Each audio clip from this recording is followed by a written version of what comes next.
Добре, ентузијасти. Денеска, после неколку дена, конечно најдовме време да направиме соодветно видео.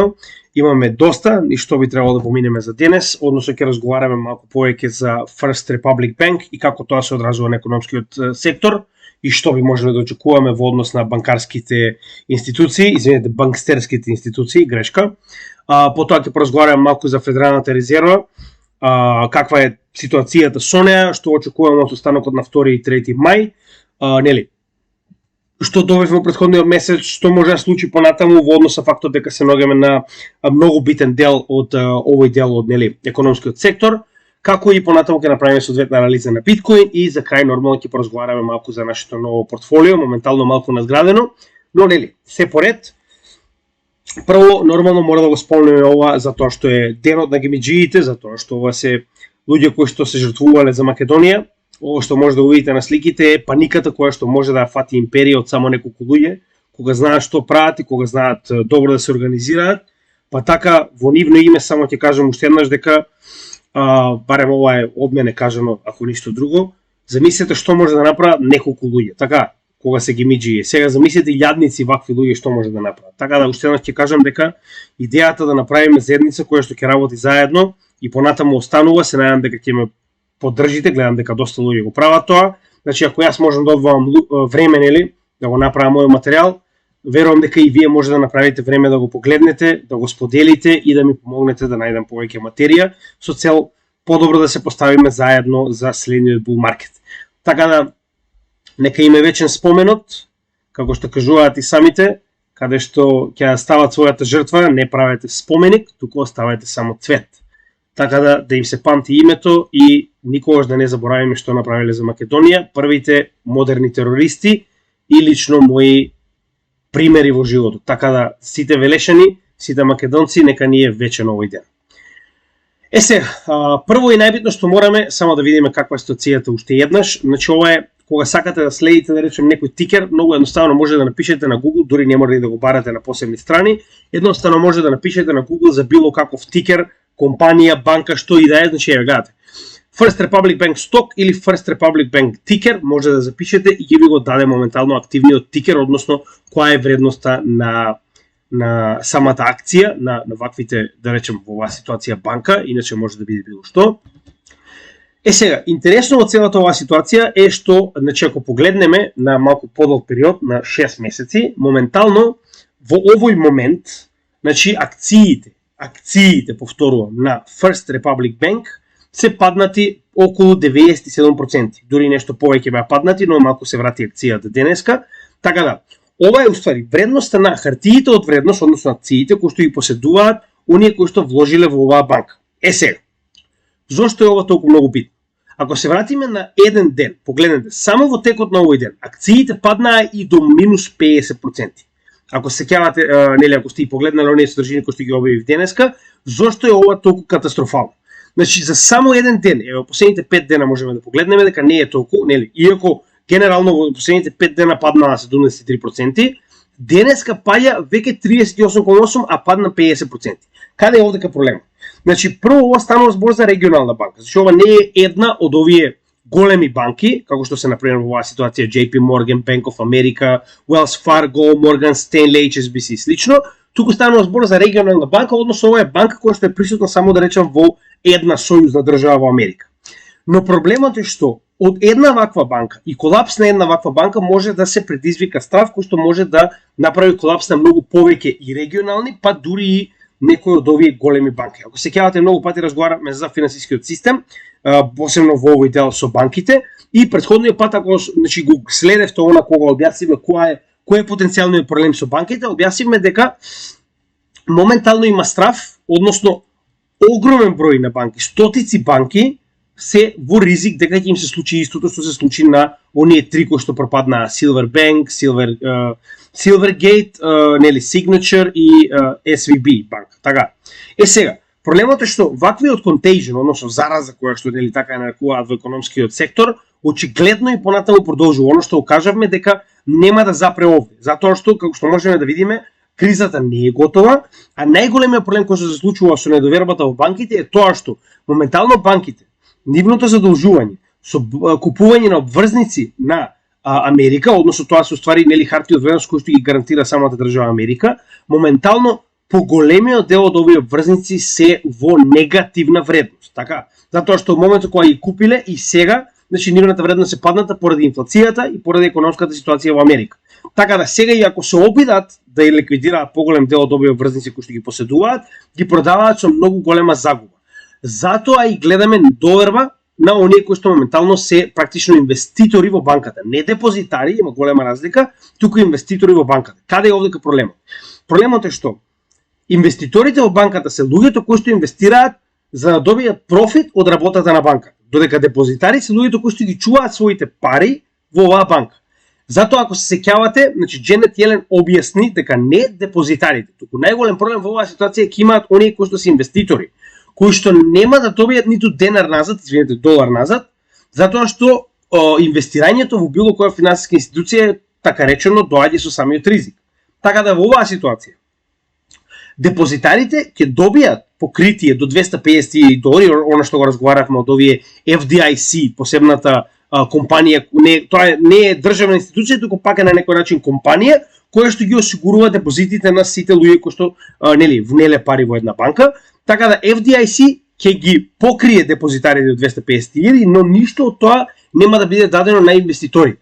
Така да поради оваа причина гледаме и пропаѓање на индексот на самата банка, затоа што инвеститорите се тие што губат прво доверба во самата банка и незината потенцијална нели профитабилност понатаму и моментално се обидуваат да продаат по било каква цена со цел да спасат барем дел од инвестицијата која што ја направиле во оваа банка. Така да депозитарите настрана од сето тоа, нели, дополнително ќе бидат обештетени, но инвеститорите се обидуваат да спасат што може повеќе од својата инвестиција.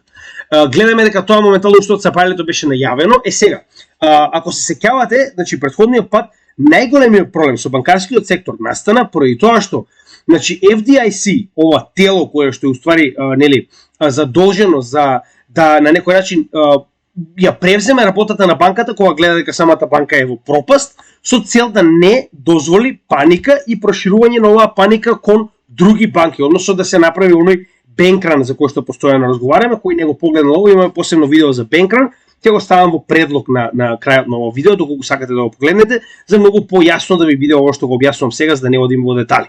Сега, проблемот што е овде? Проблемот е што значи, зошто се уште не е настанал оној ран кој што го очекувавме, односно биткоин да се движи нагоре, а регионалните банки, односно извинете, и дури и големите банки, регионалните банки да се движат надолу. Затоа што во претходниот случај кога истапи практично FDIC, кога истапи за да ја превземе SVB банката, значи прво да не забораваме дека разликата е во тоа што SVB банка е втората по големина банка која што колабирала во Америка. За разлика од тоа, First Republic е регионална банка која што има многу помал капитал, така да не е толку голем проблем. Втора работа е тоа што, значи, SVB, FDIC, организацијата, мораше во средината на неделата да ја превземе работата во среде работно време од банката, со цел да го запре колапсот, затоа што тоа може да се прошири на другите големи банки, затоа што значи, SVB се ногеше во топ 10 банки, ако се сеќавате. Сега, каде е овдека разликата? Ако можеме да видиме, значи овдека се најавува дека се поголема веројатност дека FDIC ќе истапи повторно и ќе ја превземе контролата врз оваа банка исто така, но во нормални услови FDIC чека до крајот на неделата, така да во оваа ситуација до крајот на денешниот ден, но не по наше време нормално, туку крајот на работното време во Америка практично, затоа што можеме да видиме на самиот тикер ни пишува моментално колку е часот во временската зона во која што се наоѓа оваа банка. Значи таму е моментално 1:43 попладне. Така да верувате ми, во таа банка моментално има општа паника, прво помеѓу вработените, а за останатите клиенти само би кажал дека за разлика од претходните бенкрани, сега моментално бенкран се прави преку интернет. Значи нема потреба да стоите пред врата. Така да паниката најчесто нема ни да видите како претходно каде што луѓето стоеа пред банки и молеа за пари. Може да ги земете за пример циганите на југ, тоа го прават еднаш во 3 години, тоа им е ко хоби нив практично. Значи банкрот па Германија ќе прати, банкрот па Франција ќе прати пари и нормално кога можете така, значи тоа е тоа, хоби. Како и да е.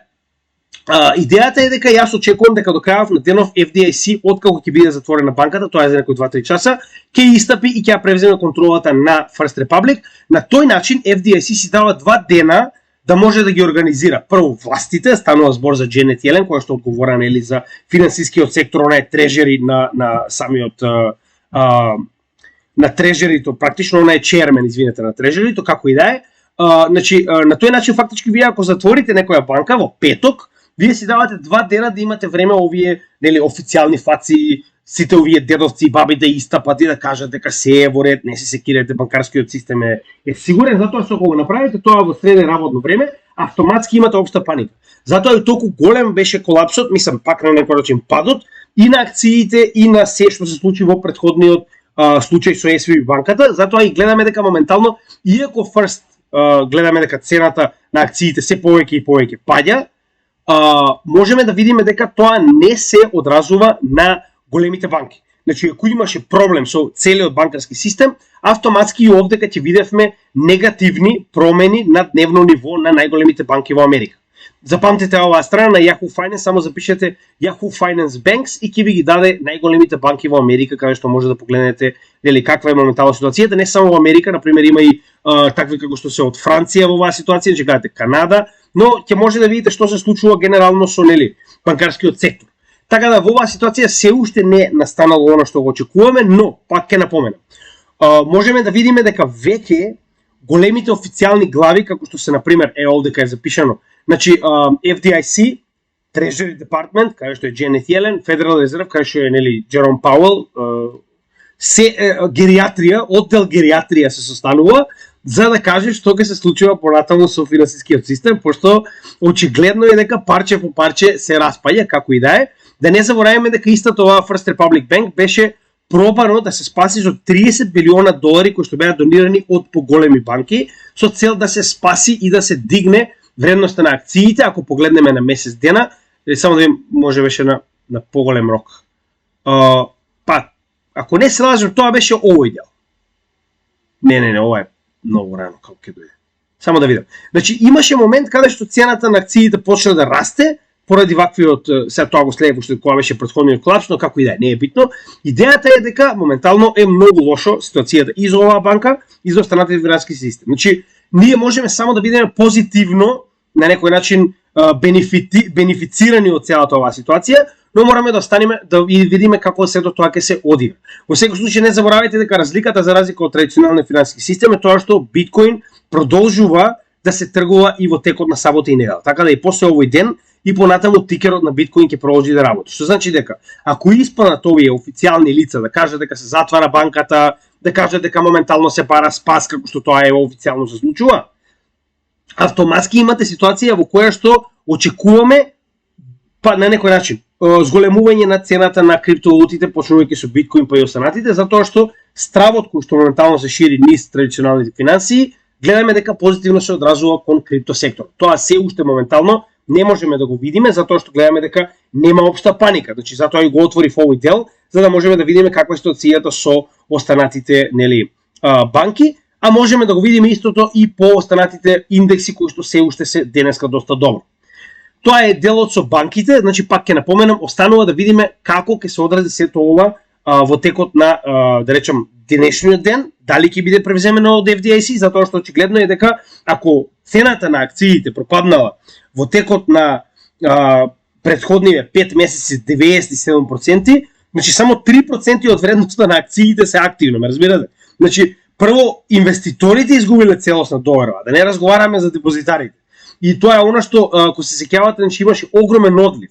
Сега да не го барам како и да е, претходно ви го покажав, значи може да го најдете и сами. Имаме огромен одлив на капитал од помалите банки кон поголемите, затоа што беше кажано од страна на Дженет Јелен и останатите членови на гериатрија финансиски институции во Америка, кои што кажаа дека нели доколку станува збор за финансиски стратешка банка, како што се овие топ 10, значи истите ќе бидат спасени. Но ако станува збор за банки кои што се оваков тип на регионална банка која што е премногу мала, нема да биде спасена, значи тоа е она колку си побогат, толку повеќе те пазат институциите, нели тоа е стандардна демократија, за малите луѓе никој не се секира, нека му мислат сами, додека колку сте поголеми, толку повеќе имате заштита од вашите пријатели во одделот на гериатрија. Сега, втората многу битна работа која што мораме да разговараме е состанокот на Федералната резерва кој што ќе биде на 2 и 3 мај. Зошто е толку битен? Значи, веќе го разговаравме ово неколку наврати, само на кратко ќе го напоменам пред да продолжиме со анализа на DXY. Значи, можеме да видиме на дневно ниво како изгледаат процентите на rate hikes кои што моментално ги додаде Федералната резерва, со тоа што гледаме дека претходно во текот на 2022 година со оваквите големи проценти на rate hikes, значи 0,75, 0,75, 5 пати по 0,75%, го дигнаа, значи едноставно цената на капиталот во Америка е многу поскапена. Односно, доколку сакате да позајмите, односно овие комерцијални банки кои што треба да го преземат капиталот од Федералната резерва, е со многу поголема каматна стапка. Со тоа што да не забораваме дека на почетокот на 2022 година, значи да речем комерцијалните банки во Америка можеле да поземат од Федералната резерва пари со нула интерес, значи може да ги вратат кога сакаат. Со тоа што за да се намали инфлацијата која што достигна рекордно ниво од 9%, Федералната резерва мораше да ги зголеми овие rate hikes постепено, но за жал тоа го направи премногу прво и затоа се случија овие колапси на банките. Односно, ваквото дигање на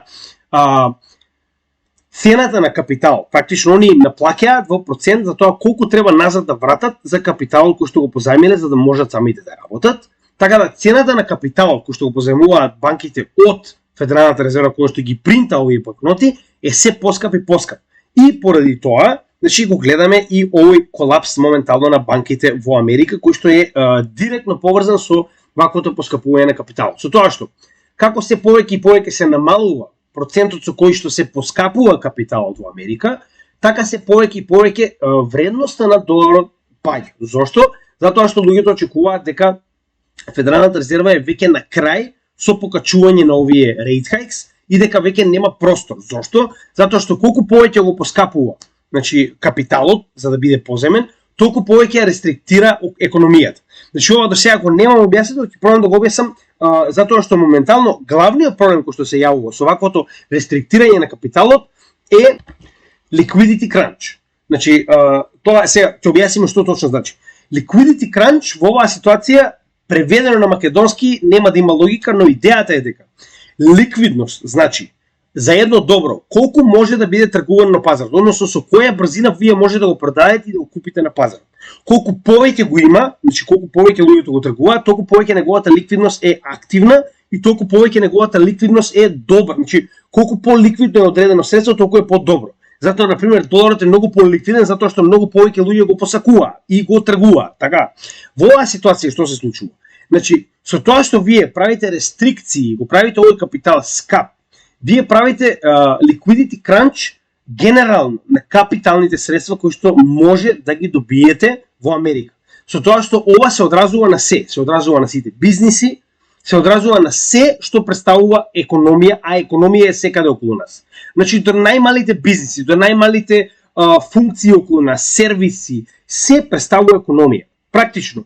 Со тоа што вие правите се поскап да биде капиталот, кој што може да го поземат комерцијалните банки, автоматски комерцијалните банки мора да го поскапат кредитот кој што може да го дадат. Односно истите мораат да бидат многу по рестриктирани во својата работа и многу повнимателни и на тој начин доколку вие претходно сте можеле да добиете, да речем, пример сега зборувам, со вашата стандардна плата, пример $200,000 по зајмица, сега ќе може да добиете само 100, затоа што банките се многу по рестриктивни во тоа на кого ќе му одредат, колку пари ќе му одредат за да биде дозволено како кредит и на тој начин вие добивате liquidity crunch, односно кога првите провајдери на капитал, односно првите капитални организации кои што се задолжени за да внесат капитал во секторот, економија, сегде, значи не го прават тоа. Односно се повеќе и повеќе го намалуваат давањето на кредити.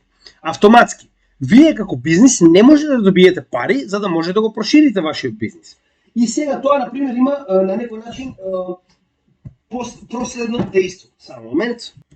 ако бизнисот не може да се зголеми, автоматски гледа дека имаме финансиски потешкоти во целиот систем, автоматски ги намалува платите, ги намалува работните места, значи гледате како сето тоа се последува. И на тој начин, ако претходно имало напредок во економијата, каде што сите позајмувале, сите тргувале, сите правеле сега имате назадување, односно тоа е нормален циклус на прогрес и на регрес, или пак стагнација во оваа ситуација. Така да затоа и се најавува што се повеќе и повеќе е веројатно дека ќе добиеме рецесија поради ваквото зголемување на вредноста, односно цената на капитал. Значи мислам дека ова ќе биде сега многу појасно, но не, верувам дека ова многу пати сме го објаснувале, сите оние кои што гледаат нашиот канал знаат точно што зборам, но морам да дадам одредено објаснување за да имате генерална идеја за што станува збор. Толку не погледнете ги нашите видеа претходно, посебно едукативниот дел имаме многу видеа во кои што може се тоа да го научите. Сега, во оваа ситуација, прво и најбитно е тоа што конечно полека се приближуваме до на некој начин запирање на зголемување на рейт хайксот на Федералната резерва. Моментално го имаме оваа алатка ја имаме да речем, која што ни представува Fed Rate Monitor Tool, каде што имаме проекција на тоа што се очекува од следниот состанок на Федералната резерва. Сега, досега е качен рейт хайкот, односно да речем процентот кој што треба да го дадете назад за поземен капитал директно од Федералната резерва е 5%. Значи сите овие рейт хайкси кои што ги гледате овде моментално се покачи на 5%. Со тоа што понатамошно покачување покажува дека ќе направи уште поголем крах во економијата. Така да, Федералната резерва веќе нема избор освен да престане да ги покачува овие стапки. Сега, веќе гледаме дека ова ќе биде практично последното покачување и они сами го најавија тоа. Значи колку и да сакаат веќе не може, затоа што понатаму ќе направат уште поголем економски и банкарски колапс. И тоа нема да им одговара воопшто, затоа што они се тие кои што ќе треба да се справат и со тоа. Така да во оваа ситуација гледаме дека 86% од испитаниците на оваа анкета веруваат дека ќе имаме само практично дека ќе следниот состанок ќе добиеме уште едно покачување на рейт хайкс за 0,25%. Но не е толку битно покачувањето колку што е битно очекувањето на Джером Пауел на 3 мај, кога ќе биде овој состанок, да излезе и да каже дека тоа е последниот рейт хайк и дека со тоа фактички ќе го задржат сега моментално индексот од 5,25% на ова ниво во догледно време, се додека инфлацијата не се врати на нормално ниво. Сега, гледаме дека моментално во однос на самите проекции тоа е повеќе од реално. Зошто е тоа така? Значи, овие веќе ги анализиравме, може да ги погледнете претходните технички анализи кога разговаравме и за индексот на невработеност и за индексите на инфлација, но сега само ќе го спомнеме. Гледаме дека се уште индексот на инфлација е на релативно ниско ниво, односно 3,5, каде што 4% е максималната граница до која се уште работата на Федералната резерва е дозволена во овој правец. Односно, се додека немаме повисока невработеност од 4% и понатаму Федералната резерва може да си дозволи ваков тип на рейт хайкс. Така да, овој индекс ни покажува дека и понатаму Федералната резерва има одврзани раци. Иако верувам дека тоа наскоро ќе се смени и дека овој индекс нагло ќе порасне па и над 4%, но останува да видиме. Сега, следна битна работа е тоа што гледаме дека генералниот индекс кој што сите го следат е CPI индексот, но CPI индексот, Consumer Price Index, ни представува индекс кој што ги поседува сите цени во една држава, вклучувајќи ги и многу волатилните, односно нестабилни цени на горива и на храна. Така да во оваа ситуација гледаме дека и понатаму имаме солидно паѓање од 9,1% во претходниот јуни 2022 година до сега моментално 5%. Со тоа што во претходниот месец, од февруари до март, ние добивме пад од цел 1%, што е многу голем пад. Ако ги испоредите претходните падови до овој моментално, претходниот месец, тоа е огромен пад од 1%. Но, не можеме да заборавиме дека кор инфлацијата, за разлика од тоа, имаше благо паѓање во претходните 3 месеци за во последниот месец март да се зголеми за 0,1%. А овој е индексот кој што многу повеќе го следи и многу повеќе му дава веродостојност самата Федерална резерва. Така да, ова е индекс кој што ни покажува дека инфлацијата без цените на храна и гориво не е во толку добар надолен пат. И поради оваа причина, голема е веројатност дека и повторно ќе добиеме 0,25%, затоа што гледаме дека кор инфлацијата, која што е сите цени и услуги без храната и горивата не е во пат. Тоа значи дека цените на храните и горивата се уствари оние кои што и понатаму се во подобрување на намалување на инфлацијата, но не и останатите сектори. Така да поради оваа причина верувам дека и понатаму ќе се даде ова 0,25% rate hike и дополнително на Forex фактори, значи би сакал да ви објаснам, значи ова е, ако се сеќавате, еден од членовите на нашата заедница ни го покажа, оваа страна е доста интересна, затоа што дека можете да најдете за сите значајни финансиски институции во светот кога и каков тип на практично информации објавуваат, како и дополнително може да видите форкаст. Тоа е многу битен дел, односно тоа е уствари што се очекува од финансиската заедница во однос на овие индекси. Сега, во оваа ситуација ние треба да се придвижиме до 3 мај и да видиме што моментално се очекува од однос на од ваквиот состанок. Гледаме дека и самата проекција е 5,25, значи од 5 да се качи на 5,25, истото што го погледнавме на оваа анкета, значи во поголемиот дел од финансиската заедница и понатаму се очекува покачување на rate hikes. Ова генерално би било проблем, но не и во оваа ситуација, затоа што уште еднаш ќе кажам, значи гледаме дека како повеќе и повеќе се намалуваат rate hikes-от, така се повеќе и повеќе луѓето престануваат да веруваат во силата на доларот. Значи, зошто е тоа така? На страна целата економија, на страна се тоа што гледам моментално со финансиите и со инфлацијата, значи доларот колку повеќе е скапа на некој начин во оваа ситуација цената по која што вие може да позајмите долари, толку повеќе истиот е редок за прибавување. Значи на тој начин фактички Федералната резерва се повеќе и повеќе враќа назад од доларите кои што претходно биле позајмени, затоа што дополнително да не забораваме дека и банките не само ново издадените долари, туку и оние кои што претходно веќе ги земале од Федералната резерва, се покачува овој процент, односно затоа што тој процент на камата кој што треба да го платат за позајмиците кои што претходно ги направиле од Федералната резерва е флексибилен. Така да Федералната резерва во било кое време може овој процент да го покачува или снижува во однос на потребите на моменталната економска состојба. Така да поради оваа причина, колку повеќе се зголемува овој процент, толку повеќе се намалува количината на долари на пазарот, затоа што сите се обидуваат да вратат што може повеќе на Федералната резерва, за овој процент да не се покачи уште повеќе и да треба да вратат со уште поголема камата. И поради тоа, нормално сите се обидуваат што може повеќе да вратат назад на Федералната резерва. Поради ова имате многу помалку долари на пазарот и нормално е дека кога едно одредено добро е со намалена бројка на пазарот, се повеќе и повеќе неговата вредност расте. Така да, сега моментално, со тоа што се повеќе и повеќе се намалува овој процент со кој што се, да речем, рестриктира бројката на долари на пазарот, очигледно е дека луѓето се повеќе и повеќе губат верба дека и понатаму истиот има сила да расте, затоа што ова е вештачко намалување на количината на долари и колку повеќе се намалуваат и рейт хајксовите, толку повеќе, значи се очекува дека ќе тргне во обратен правец, односно дека сега ќе се задржи одреден временски период овој индекс за позајмиците и потоа ќе тргне обратно, односно ќе почне повторно да принтаат пари, што е неизбежно, затоа што моментално економијата во Америка е така направена да не може да опстане без ново принтање на пари. Тоа е се што имаме да кажеме околу Федералната резерва, односно тоа е генералната причина поради која што моментално се наоѓаме во bear market на DXY индексот.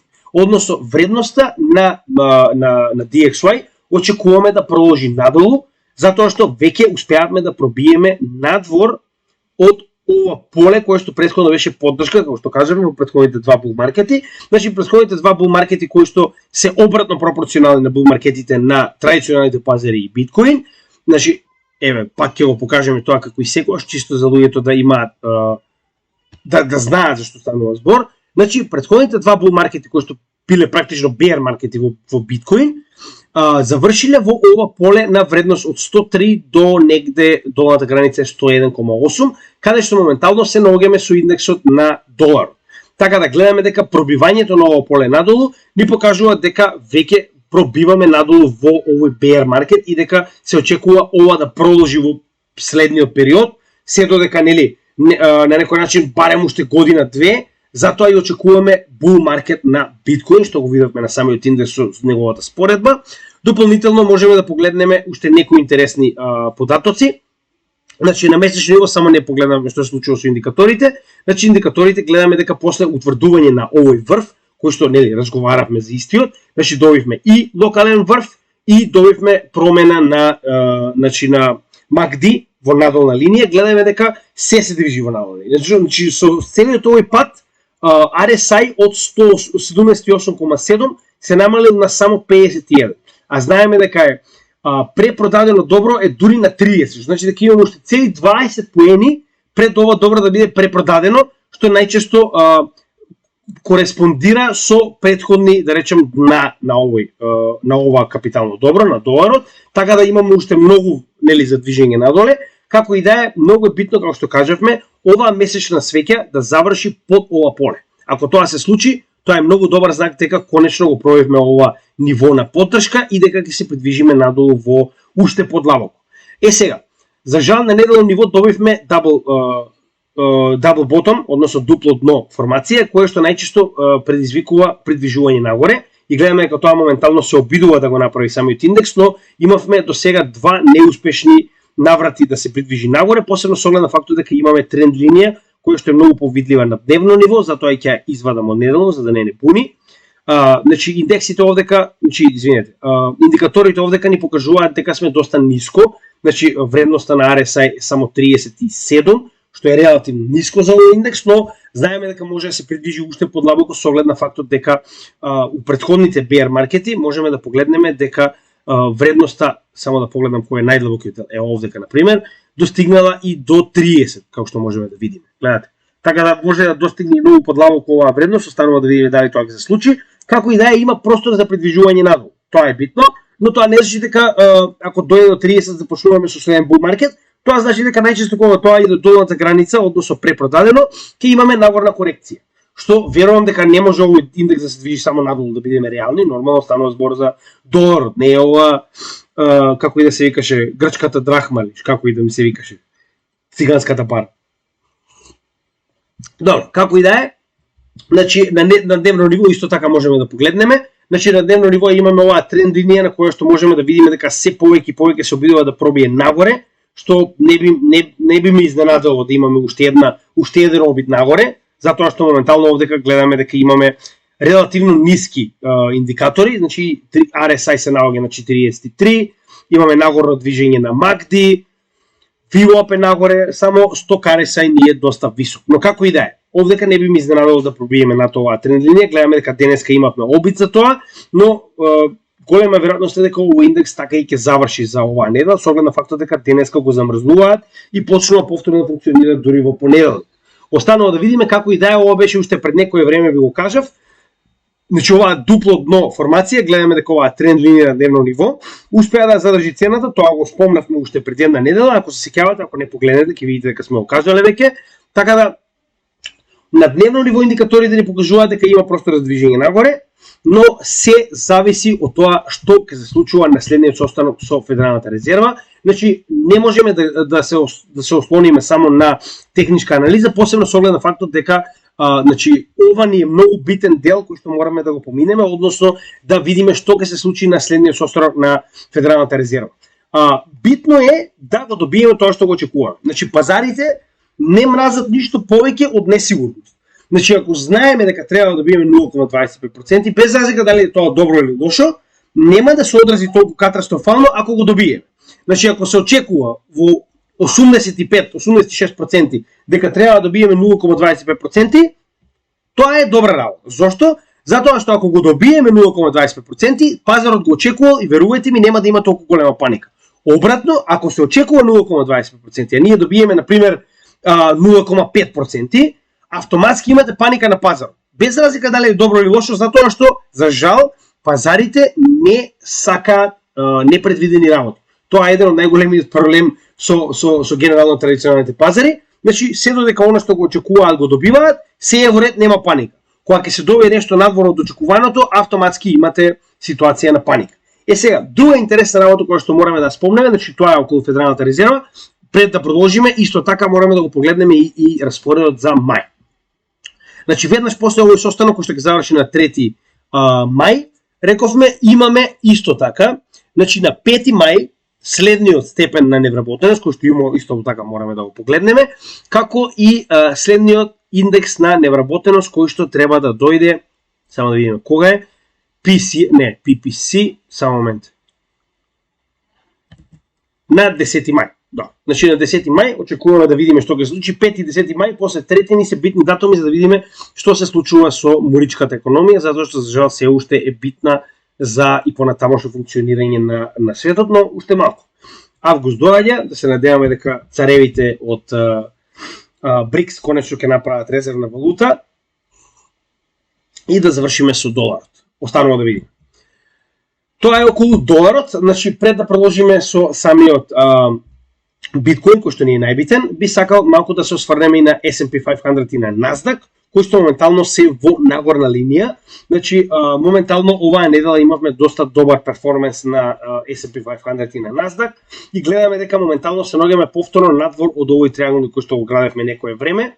Сега, интересно оваа ситуација е гледаме дека ова ниво кој што моментално го имаме негде околу 414,2 ни е многу битно ниво кој што ни е еден од овие локални падови кои што го имавме во почетокот на bear маркетот.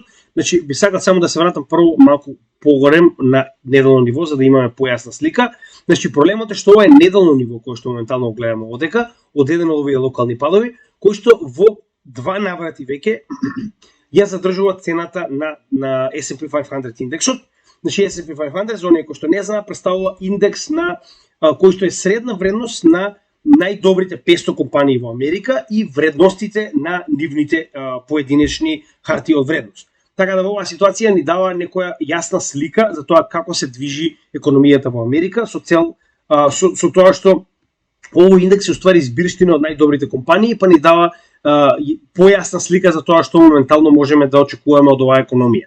Иако моментално сме во добар пресврт во придвижување нагоре, морам уште еднаш да напоменам дека се најавува рецесија заради овој liquidity crunch кој што го најави, кој што го кажавме, и мораме да видиме како ова ќе се одрази во вториот дел од оваа година, негде практично после јуни, мораме да видиме дали на вистина ќе добиеме ваков тип на рецесија кој што се најавува. Сега проблемот од каде доаѓа? Буквално од овие банкарски институции и од ова покачување на rate hikes. Така да, ако се случи таква општа паника во која што немате ликвидност за понатаму да продолжи да расте економијата и добиваме и понатаму негативни извештаи на квартално ниво, автоматски имате ситуација во која што ваквиот негативен одраз на GDP и liquidity crunch и сето тоа дополнително ќе предизвикаат забрзување на оваа рецесија која што очекуваме. И уште еднаш ќе напоменам, тоа е многу добро за нас, затоа што конечно ќе можеме да видиме како криптосекторот ќе се одрази, односно ќе се одржи самиот себе си во една стандардна рецесија која што досега истиот не ја преживеал. Така да останува да видиме како тоа ќе биде. Тоа е многу битен момент, затоа што досега се покажа многу добро и многу солидно кога станува збор за пад на банки, но не знаеме како тоа би било кога целата економија би била во опасност. Во однос со индикаторите можеме да видиме дека индикаторите имаат простор за движење нагоре, со оглед на фактот дека RSI ни е на вредност од 57, гледаме дека имаме прилив, значи конечно на неделно ниво се качуваме нагоре со оваа зелена, значи ова е приливот на пари, кој што е над нулата, значи дека се повеќе и повеќе луѓето внесуваат средства во ризични добра. Зошто е тоа така? Затоа што се очекува дека на следниот состанок на Федералната резерва конечно Джером Пауел ќе престане со нови rate hikes. Тоа ќе биде многу добар момент, затоа што официјално се кажува дека очекуваат дека конечно го достигнале максимумот на rate hikes кои што се потребни за да се намали оваа инфлација. И затоа моментално во традиционалните пазари сите се обидуваат да го темпираат дното.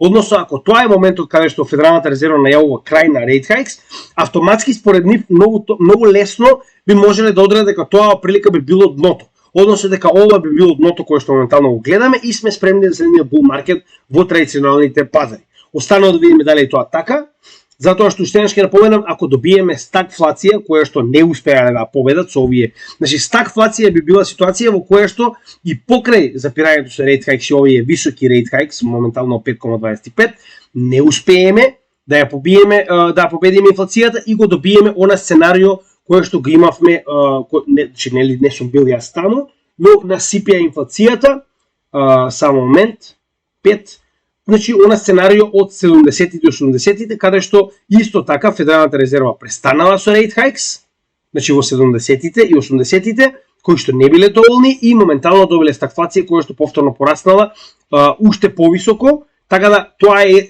стравот кој што моментално го има Федералната резерва да не им се повтори.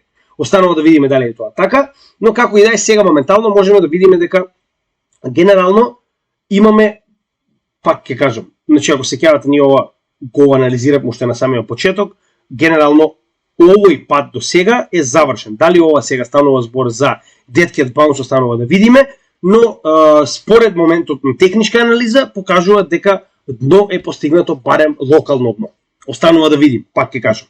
Друга битна работа која што нели постојано од сега ќе следиме, тоа е VIX. Значи во претходната техничка анализа објасниме што ни представува VIX и како истиот е битен за целиот сектор, односно тоа ни е Fear and Greed индексот, каде што за жал, пак ќе напоменам, значи ваквата корекција нагоре, која што добивме и на биткоин и на традиционалните пазари, повторно не стави во грид. Односно колку е понизок овој индекс VIX, толку повеќе е голема веројатноста дека сме во преголема грид територија, односно дека е време за корекција. Тоа е за жал многу реално е доста проблематичен дел, затоа што ако го поставиме моментално S&P 500 индексот, за жал можеме да видиме дека ваквите полиња, каде што сме имале низок степен на VIX, како што е овдека, значи оваа вредност некде од 14 до 16, сме постигнале врв во претходниот bull market, така да моментално се наоѓаме на истиот, да речем истата вредност, а знаеме дека 21 е нормална вредност на овој индекс, односно кога се движиме негде околу 21, би требало да бидеме негде околу 50, значи неутрална вредност, и обратно кога се движиме негде околу 30-31, станува збор за екстремен страф на пазарот, така да моментално можеме да видиме дека Fear and Greed индексот и самиот VIX, кој што е доста веродостоен, ни покажува дека генерално се наоѓаме во зона каде што ќе треба да добиеме подлабока корекција. Останува да видиме дали ќе биде тоа сега или малку понатаму, но како и да е, VIX и Fear and Greed индексот ни покажуваат дека повторно сме во грид и дека повторно е потреба корекција. Сега, како тоа ќе се одрази останува да видиме, затоа што уште еднаш ќе напоменам, често се случува Fear and Greed индексот да биде игнориран и наместо грид да добиеме екстрем грид пред да добиеме корекција, така да може да се случи да продолжиме нагоре, да го пробиеме 30.000 нивото, па потоа да добиеме корекција кога станува збор за Fear and Greed, но нели, не знаеме пред да видиме како тоа ќе се одрази на пазарот, затоа што овдека веќе мораме да се подпреме и на вестите кои што доаѓаат, затоа и кажав дека состанокот на Федералната резерва на 2 и 3 мај ќе ни бидат многу битен фактор да видиме што понатаму. Затоа што позитивни вести на 2 и 3 мај буквално ќе го игнорираат Fear and Greed индексот и ќе добиеме позитивно движење на крипто и на традиционалните пазари, затоа што јас очекувам дека ако добиеме 0,25% и ако испадне Джером Пауел да каже дека тоа се последните 0,25%, затоа што целата економија очекува дека ако продолжат и понатаму, ќе има општа паника во која што ќе има многу поголем колапс на банките. Тоа значи дека им се врзани раците и дека ваквата 0,25% последен rate hike ќе значи позитивно движење на сите останати и традиционални пазари и криптопазари. Тоа е околу Fear and Greed индексот, сега околу ликвидации.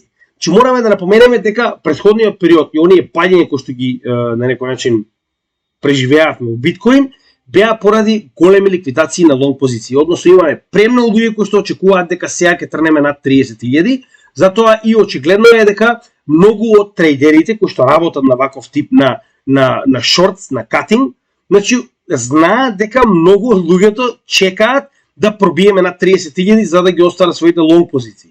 Така да, уште еднаш ќе напоменам, ова е она што постојано окажуваме, дека секогаш кога имаме ваков тип на ниво, кое што е многу психолошки значајно за еден сектор, за една, да речем, вредност во оваа ситуација биткоин, имате огромен број на играчи кои што се овде да го искористат тоа против вас. Односно имате луѓе кои што име работа да ги наоѓаат овие големи джебови на позиции и да ги користат против вас. Така да во оваа ситуација верувам дека и понатаму ќе продолжиме со ликвидации на лонг позиции, затоа што немаме доволно интерес на пазарот за да продолжиме со нагорно движење на цената на биткоин поради стравот кој што моментално го имаме од што може понатаму да одлучи Федералната резерва.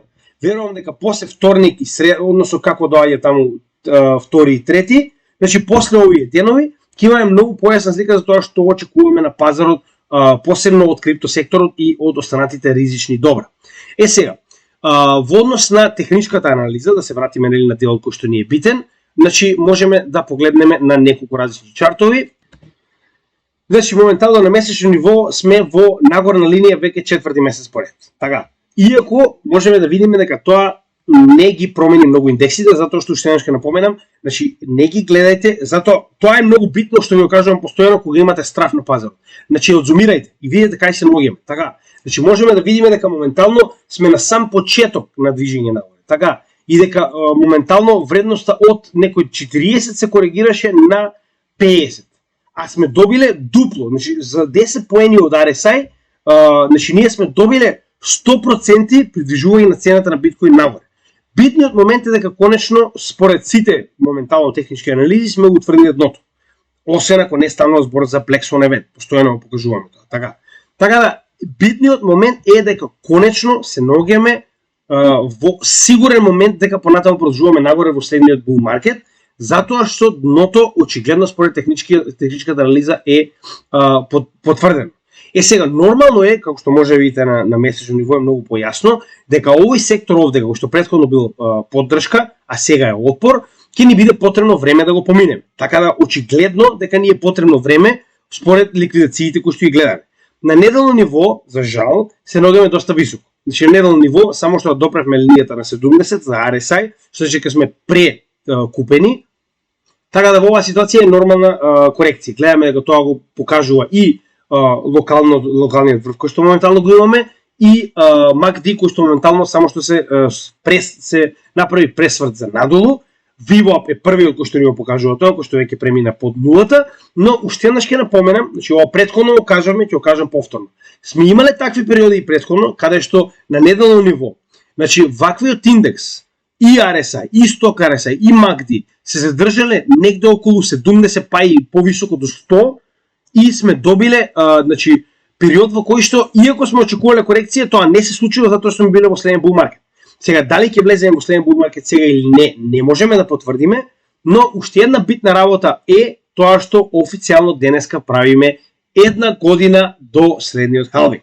Значи многу битен момент, оние кои што следат нашиот канал знаат точно зошто, сега ќе напоменем уште еднаш, е тоа што на претходните години, каде што сме имале една година пред самиот халвинг, најчесто сме имале ситуации во кои што пазарот се движел нагоре, постепено, а потоа и забрзано. Значи, сега, само момент, значи, првата линија ни представува халвингот и ова е после халвингот. Значи, гледаме дека една година пред самиот халвинг, значи првиот халвинг е 2013 април, што значи дека тоа е една година е април 2012 година, гледаме дека пазарот се движи само нагоре. Гледате, значи само нагоре се движи и потоа имаме експлозивно движење после халвингот. Овдека, халвинг во 2016 година декември, 2015 година декември, значи гледајте, постепено движење нагоре, експлозивно движење нагоре после самиот халвинг. Овдека слична ситуација во која што имаме халвинг во март 2020 година, значи март 2019 година сме добиле движење нагоре, сме добиле корекција поради самата пандемија, значи ова не е поради нормално движење на пазарот, тоа е Black Swan евент, кој што јас верувам дека не би се случил доколку немавме ситуација на пандемија. Така да во оваа ситуација моментално се наоѓаме точно таму, на една година пред самиот халвинг, значи официјално за само 6 часа, конечно влегуваме во една година пред самиот халвинг. Тоа е за мене барем доста битен момент, не знам за вас, значи јас до сега на некој начин сум присуствувал на еден халвинг целосно, претходно бев информиран, но пред претходниот зборуваме. Но последниот халвинг од 2020 година па навака го следев целиот уште пред и по самиот халвинг и можам да ви кажам дека е доста возбудлива ситуација, но ќе видите и сами нормално, додека следите нашиот канал нема да го пропустите тоа, можам да ви гарантирам. Но уште еднаш ќе напоменам, не гледам причина зошто ако не добиеме некој Black Swan евент, не би се движеле постепено нагоре после самата линија на една година пред халвингот, пред да дојдеме до самиот халвинг и експлозивно движење нагоре во следниот bull market. Така да тоа е, уште еднаш ќе напоменам, битен дел за мене, се надевам дека тоа го разбирате, затоа што ако не го разбирате, би ве замолил да се вратите назад да погледнете видеото за Bitcoin halving и ќе ви стане многу појасно зошто е тоа толку битно. Сега, на неделно ниво јас си го поставив овој FIB, значи Fibonacci секвенцата, да погледнеме до каде сме имале корекција за да ни биде јасно дали корекцијата била солидна. Значи од оваа корекција, односно масивен пат кој што го добивме пред претходниот колапс на банките во март, значи од тој момент па до најгората линија на 31.000, ние моментално сме направиле корекција до 38,2%, кој што рековме дека е првото ниво кое што е солидно ниво за практично да имаме добра корекција нагоре. И гледаме дека тоа моментално се оствари, значи го добравме практично 38,2 нивото и моментално се движиме нагоре. Следна интересна работа која што ја напоменавме, која што можеме да видиме на овие два чарта, е допирање на оваа тренд линија. Значи гледаме дека оваа тренд линија уште од самиот почеток на овој колапс, конечна капитулација, ни представува своевидна во оваа ситуација прво отпор, а моментално ни представува поддршка на цената на биткоин, која што можеме да видиме и овде, Значи оваа тренд линија и овој канал во кој што моментално се движи цената на биткоин ни е многу битен показател моментално за придвижување нагоре. Дополнително доколку се придвижиме на дневно ниво, можеме да видиме дека овдека во овој джеб кој што се ствара над овој канал, моментално имаме своевиден дел на акумулација, очигледно изгледа пред следно придвижување нагоре над 30.000 и гледаме дека упорно цената на биткоин се обидува да пробие над 30.000, а најчесто колку повеќе ретестираме одредено ниво, толку поголема веројатност дека истото ќе биде скршено. Уште еднаш ќе напоменам, значи подлабока корекција нас не плаши, а затоа и кажав дека после ретестирањето и успешното придвижување нагоре на цената, значи негде овде, ние направивме купување за кое што ќе поразговараме на крајот од ова видео, но битниот момент е тоа што каналот кој што моментално го гледаме овдека представуваше солиден отпор за повторно придвижување на биткоин нагоре. На дневно ниво можеме да видиме дека и индикаторите тоа го покажуваат, значи имаме солидно придвижување нагоре и гледаме дека се уште се движиме нагоре, имаме солиден простор за движење нагоре. Значи RSI на 55, сток RSI е на 46, VWAP е над нулата, тоа е единствено кој што не е позитивен моментално. Исто така имаме прилив на пари и имаме MACD кој што е во нагорен пресврт, само што не поминал над нулата. Уште еднаш ќе напоменам, еден од најбитните индикатори кој што ни е моментално следен е состанокот на Федералната резерва. Мораме да се фокусираме на тоа и да видиме како истиот ќе заврши, така да од тоа ќе зависи се. И пак ќе напоменам, доколку се случи FDIC да превземе First Republic Bank, јас исто така верувам дека тоа позитивно ќе се одрази на криптосекторот и може да предизвика раст на цената на биткоин на 30.000, а и да ги поведе останатите алткоини. Значи моментално имаме нормален блид на алткоини, затоа што еднаш ќе напомена се наоѓаме во се уште не да речем не е бул свер, значи не се движи нагоре, да бидеме реални, затоа и корекциите на алткоините беа драстични кога го добивме оваа корекција овде.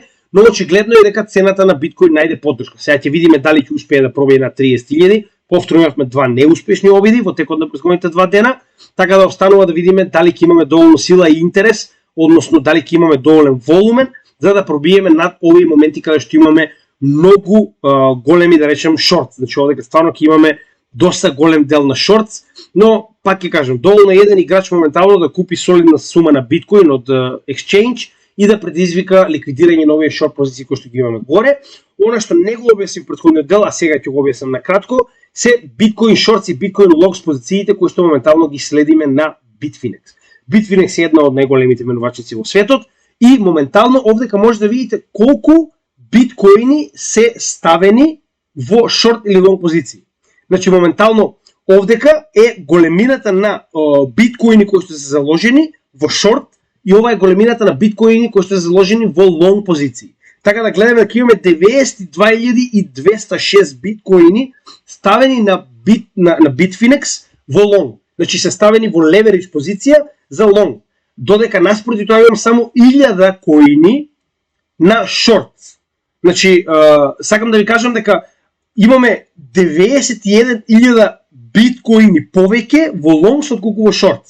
Сега ова може да го гледате и позитивно и негативно, затоа што тоа значи дека имаме огромна количина на лонг позиции кои што моментално имаат, да речем, во овој сектор овдека поставено стоп лос. Што значи дека некој ако сака ова да го злоупотреби, може да направи голема продажба на биткоин и при тоа да ги активира сите овие стоп лоси и да добиеме голема корекција. А обратно на тоа може да го погледнете и позитивно, затоа што тоа значи дека имаме огромен број на луѓе, значи вие замислете 92.000 биткоина се ставени само на оваа берза на лонг позиции, се разбираме? Што значи дека они навистина веруваат дека цената на биткоин е редно да почне да се движи нагоре. Останува да видиме што ќе се случи, затоа што денеска напоменам, битно е да видиме што ќе ни покажат моментално фундаменталните вести. Исто така и овде гледаме дека подлабока корекција, како што кажавме, нема да биде ништо изненадувачки, иако оваа тренд линија успеа да ја задржи, не имаме еден куп нивоа под нас кои што ќе ни помогнат тоа да го направи. Значи дури да добиеме моментално негативни вести да се придвижиме нагоре и да речеме дека 30.000 е недостижен левел моментално и потребна ни е подлабока корекција. Значи имаме 200 неделна средна вредност, и имаме оваа корекција на ликвидацијата, првата ликвидација на Terra Luna, имаме моментално исто така и bull market support бендот и корекција до овие нивоа би била и многу здрава работа. Значи само го кажувам ова затоа што знам дека има многу страф моментално дека се уште сме многу високо и може да добиеме поголема корекција, но пак ќе напоменам, тоа нас не плаши. Ние купивме моментално овдека затоа што видиме дека тренд линијата ја задржа цената на биткоин и повторно не ги искористивме простанатите 10%, туку купивме од нов капитал кој што моментално, значи знаете и сами, ние моментално нормални приходи на Малта собираме капитална страна, значи оваа мала група која што работиме заедно и кога ќе дојде момент да имаме да речем некоја солидна корекција која што сакаме да искористиме како во оваа ситуација, посебно со оглед на фактот дека имаме затварање на овој триаголник и може многу лесно истиот да се скрши нагоре, затоа што имаме ретестирање постојано во оваа ситуација на 30.000. Ако тоа се случи, сакаме да искористиме оваа последна корекција пред да се придвижиме нагоре. Доколку го продолжи надолу, како што кажав, за било која ситуација на Black Swan event и понатаму ги имаме овие 10% кои што потенцијално може да ги искористиме доколку видиме некоја солидна голема корекција. Нормално, значи пак ќе кажам, станува збор за Black Swan event 10% less chance sale. Така да имајте во тоа предвид.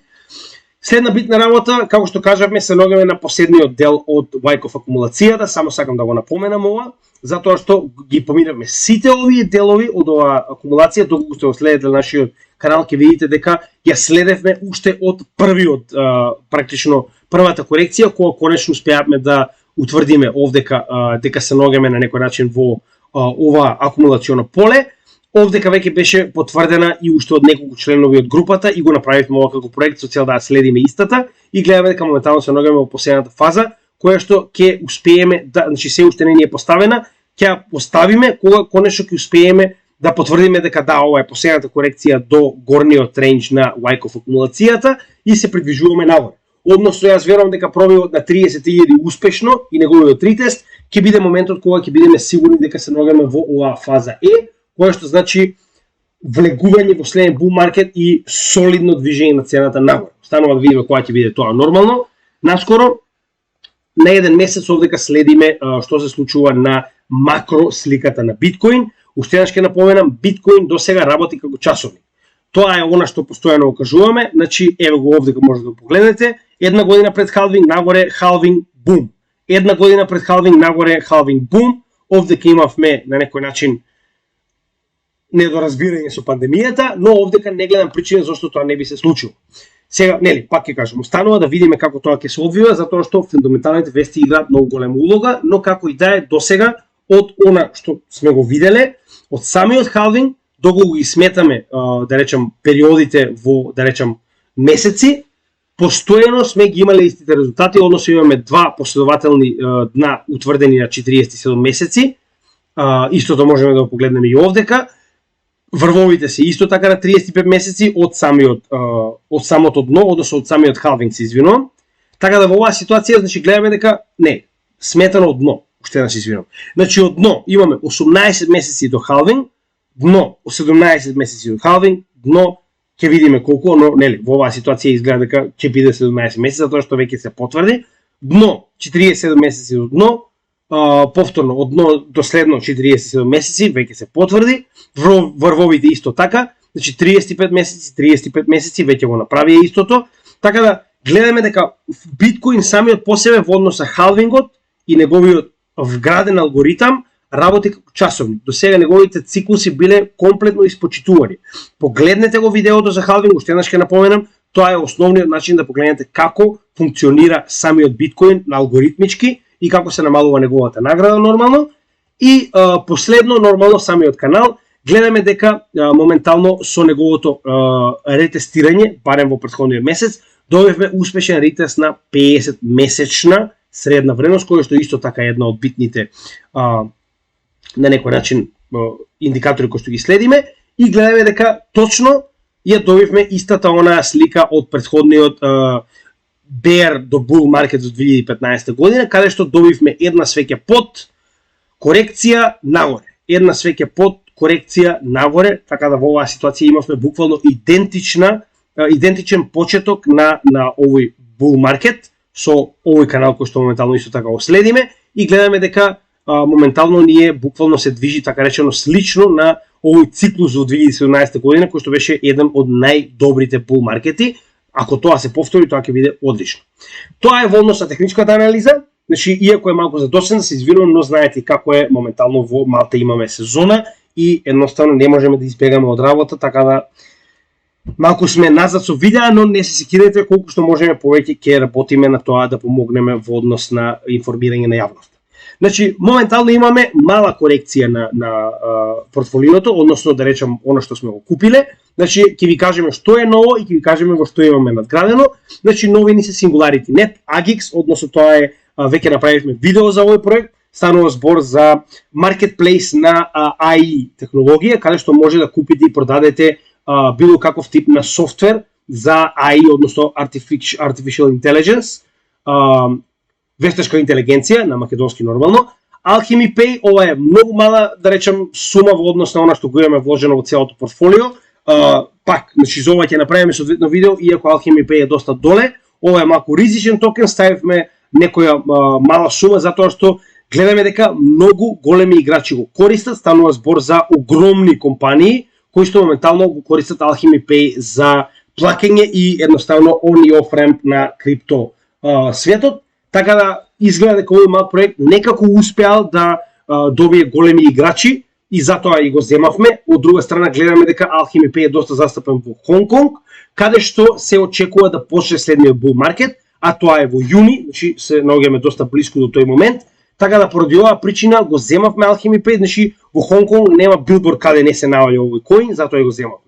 VeChain како еден од најбитните представници на кинескиот крипто пазар. Значи VeChain е моментално лидер на кинескиот крипто пазар, иако негде околу 2% сега малку падна во однос на претходниот пат, толку представуваше големината на портфолиото кога го земавме овој токен. Значи VeChain е еден од најдобрите перформери кои што го имаме во претходниот bull маркет и нормално прашање на време беше кога ќе го земеме. Значи ние беше едно од првите видеа кои што направивме за VeChain, може да погледнете нормално повеќе.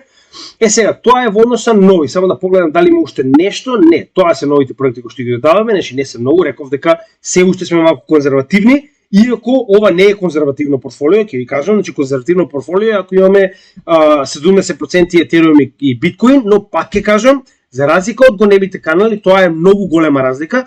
Големите канали немаат потреба да брзаат, они само 3 пати да го зголема своето портфолио, они ќе имаат огромен профит. За разлика од тоа, ние осеќаме дека се уште немаме доволно големо портфолио и дека мораме малку поризично да играме. Затоа и нашето портфолио е малку поразновидно и се обидуваме да имаме представници како од топ 10-15, па така и надолу нормално од помали маркет капови, со цел да имаме многу поголем профит од овие помали маркет капови, но гледате дека количините кои што ги ставаме во овие, како што е VeChain, кој што е да речеме некој 30 место, истото може да го кажеме и за овие кои што се да речеме ISO 20022, се многу помали. Што значи дека тоа е направено со цел и да немаме профит или да се случи нешто со овој проект да немаме голема загуба.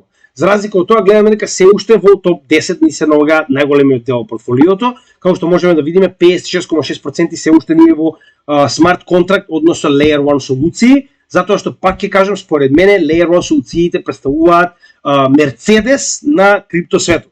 Значи тоа е она кога сте знаеле да инвестирате во индустријата за коли кога се уште не постоел. Исто и овдека, значи вие инвестирате во инфраструктура на крипто свет кој што се уште се гради. А овие се тие огромни играчи кои што моментално верувам дека ќе бидат предводници на следниот, да речем, не само финансиски систем, туку генерално целиот крипто сектор, затоа што финансии е само еден дел. Нормално гледате дека тоа е поголемиот дел од нашето портфолио, Internet of Things, значи овдека ни спаѓа IOTA и ни спаѓа VET, иако нели VET не е исклучио Internet of Things, но неговиот тракинг го прави тоа да биде дел од овој дел од оваа категорија. 2% Metaverse, значи тоа е мала количина која што имаме одделено за сен, тоа е овдека поле. Значи, иако ќе зголемиме, значи Metaverse веруваме дека ќе има исто така голем перформанс овој bull market, нормално моравме да земеме нешто од AI, од тоа категорија која што ќе треба да додадеме, ќе треба да преработиме ова листа на категории, затоа што ни фалат Layer 2 солуциите, значи тоа ни фали како категорија која што треба да додадеме. Овдека треба да стои нели Polygon и нормално понатаму ќе видиме некои други, како што се Optimism, ќе видиме кои ни се поинтересни. Како и моментално мораме да додадеме категорија на Artificial Intelligence, која што досега немаше своја категорија, но сега моментално официјално веќе има добри претенденти за да има одличен профит во следниот bull market. Затоа инвестиравме во SingularityNet прво, затоа што станува збор за marketplace. Значи едноставно тоа е како да инвестирате во NFT, ама да купите да речем токен моментално на OpenSea пред NFT да експлодира. Затоа што самиот OpenSea беше моментално најголемото место каде што може да купите NFT за претходниот bull market.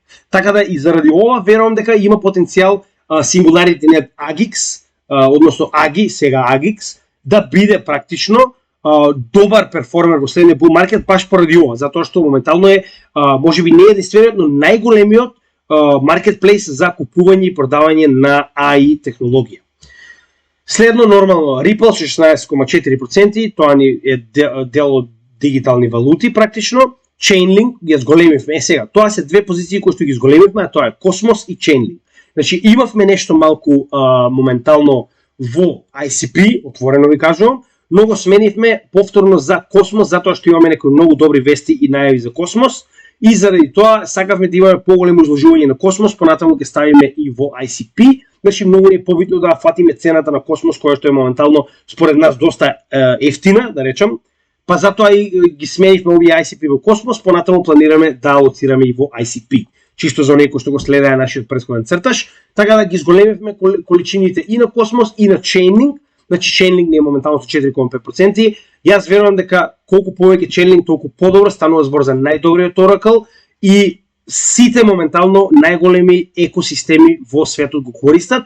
Дополнително да не заборавиме на фактот дека исто така Chainlink има одлична соработка моментално со Swift, која што кажа дека се додека се реализира ISO 20022 планира да го користи Chainlink со цел да биде во тек со практично моменталната ситуација на адаптирање на сопствениот софтвер, да може да работи во овие ново настанати модерни финансиски услови, затоа што знаеме дека Swift системот е крајно застарен. Така да го утилизира, го користи Chainlink со цел да го надгради својот систем. Cardano нормално тоа е еден од оние токени кои што ние веруваме длабоко. Значи дополнително освен Cardano имаме и Shen, затоа што веруваме дека уште еднаш ќе напоменем многу битна работа. Shen моментално се префрла и на Ethereum и на Cosmos екосистемот. Така да поради оваа причина моментално затоа што имате недостиг и рестриктирање на стейблкоините, Shen и Jet се моментално многу добра ситуација која што може да се прошири затоа што станува збор за алгоритмичен стейблкоин, но нели ќе видиме како тоа ќе биде во перформанс. За сега имаме мало изложување на Shen, затоа што веруваме дека може да ни донесе добар профит. Значи тоа е прилика се, нормално знаете, претходно многу пати разговаравме за нашите ISO 20022, каде што имаме Quant 3%, IOTA 2,8, Hedera 2,5, XDC 2,3 и Algorand 3,6. Ова е мало изложување на ISO 20022, затоа што очекуваме дека институционално ќе бидат поддржани и дека може многу добар поврат да имаме од сето ова. За сите овие кои не имаме направено видео, може да ги погледнете и многу појасно да ви станува збор за што уствари нели имаме финансирано. Нормално, Cosmos е еден од најдобрите екосистеми, станува збор за екосистем кој што се заложува да биде интернет на сите блокчейни, така да тоа е многу добар проект. Јас се надевам дека поголемиот дел ќе го планираат да го имаат. Polygon, нема што да кажам, че Polygon е апсолутен шампион во криптосферата, иако имаше солидна корекција. Не заборавајте дека Polygon е еден од најдобрите перформери и после корекцијата и еден од најдобрите перформери и после bear маркетот, може да погледнете тоа и сами. Ethereum мислам дека нема потреба да разговараме, тоа е многу јасно. И Polkadot, нормално тоа е едно од оние најактивни, значи моментално Polkadot и Ethereum, дури Polkadot и повеќе од Ethereum, со девелопери и со активност, затоа што Polkadot представува затворен екосистем кој што моментално се гради и нели, затоа имаме видео соодветно, може да погледнете, но сите овие проекти се проекти во кои што ние веруваме, така да заради тоа и се во нашето портфолио. Нормално секој од вас мора да направи свој проспект, треба да направи своји одлуки и да види што понатаму ќе прави со сопственото портфолио. Само ќе напоменам, доколку немате големи пари во портфолиото, би ви напоменал дека е подобро да ги групирате во многу помали, во многу, да речем, помала бројка на токени, со цел да имате солидно заработување, затоа што ако ставите $50 во еден токен и истиот и отиде, не знам, 300% нагоре, вие сте добили 150, така да тоа не е голем профит. Затоа ќе напоменам дека некогаш е подобро да алоцирате повеќе пари во помал број на токени, посебно ако сте на почетокот со финансирањето, со цел да направите солиден профит ако верувате во тие токени. Кога ќе дојде момент да имате солиден капитал, тогаш не е лоша идеја да алоцирате во повеќе токени, но пак ќе напоменам, останува на вас. Ова не е финансиски совет, само ви кажувам мое мислење. И уште еднаш ќе напоменам 6 часа до следниот халвинг. Значи, скоро сме таму, една година издржете сите, ова е најтешкиот дел. После една година, кога ќе дојде халвингот, ќе почнеме да правиме нови all time high, тогаш ќе биде касно за многу луѓе што касно дошле во криптосекторот, но сега е вистинскиот момент, така да овие моментално хардкор македонци кои што и понатаму се во крипто светот и покрај сите негативни ситуации, ќе бидат оние кои што ќе бидат најдобро наградени. Да се надеваме дека нема да има некој ненормален Black Swan евент. Се останато е стварна технологија која што и понатаму го превзема светот. Така да, нека ни е честит една година пред халвингот, нека ни е честит денот на нашите гемиџи и нормално продолжуваме понатаму со нашата работа. Се надевам дека сте задоволни. Се гледаме во следното видео. Поздрав од Крипто Гемиџи.